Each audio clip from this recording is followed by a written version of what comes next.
Okay, I've been asked about my workbench and what I have here and all of the supporting peripheral equipment, and I figured I'd give a quick small tour.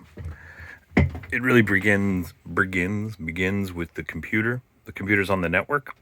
There's a little switch over there that has these two GPIB gateways. Why do I have two?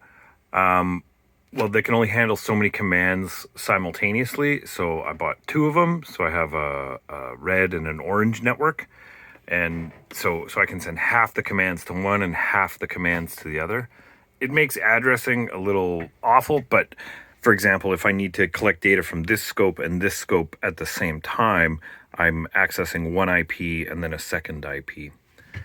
So those IP addresses are hooked up to the various peripherals that are on the GPIB network. So there's 20 channels, I think, something like that. And so here what I have is I have two DMMs. And these two DMMs, they are for, they're just attached to the multiplexer.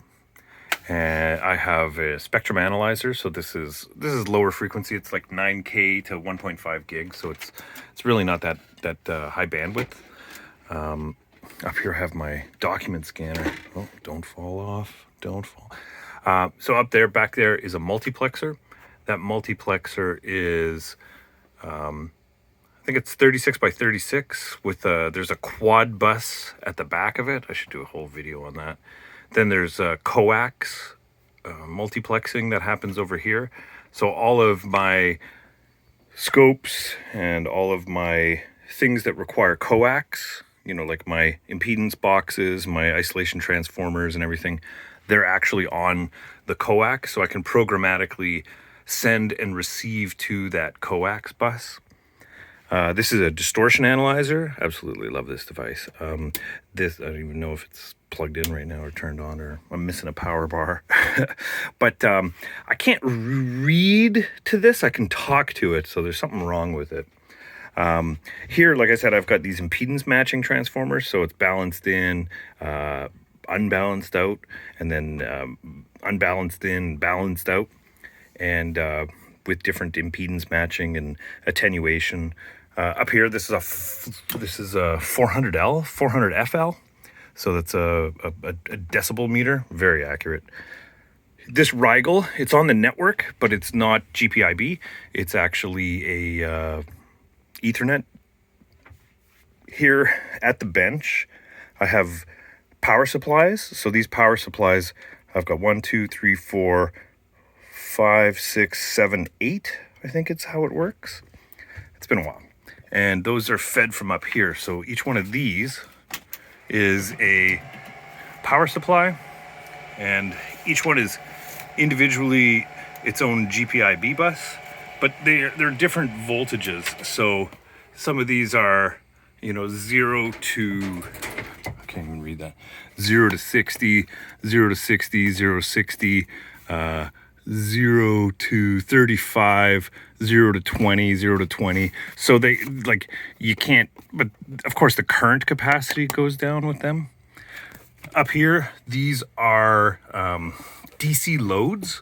So they're programmable DC loads. So if I'm testing a power supply, I can test the positive rail, test the negative rail, and apply a variable DC load attached to it. Up here, just some test oscillators, some antennas. This is a VNA, so a vector network analyzer. So it's got a input one for an output. This is a, CDMA test set. It doesn't really do much. It weighs a ton, consumes a lot of power, but it has an audio distortion analyzer that I can access GPIB with, and it has a spectrum analyzer that I can access GPIB with.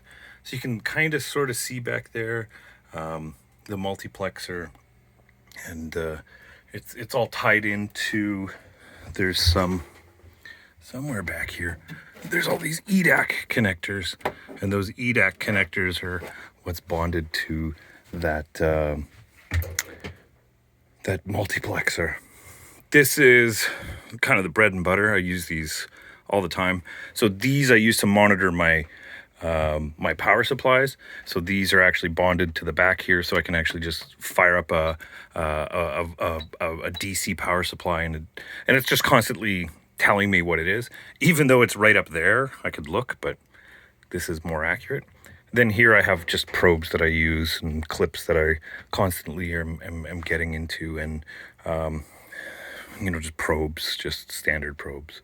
So I haven't done a lot in the workbench for a while, but I've got various custom made jigs that, just plug an XLR 5-pin, and it's got different voltages coming off of it and different probes. So I've got different probes here that are constantly attached to the machine.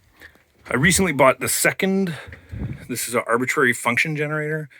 And so I can do, a left channel and a right channel at different things. But all of this is controlled by the computer, so I have Visa commands that I can actually hook up and connect and do things with. And it's been a fun project, and I will constantly keep going with it.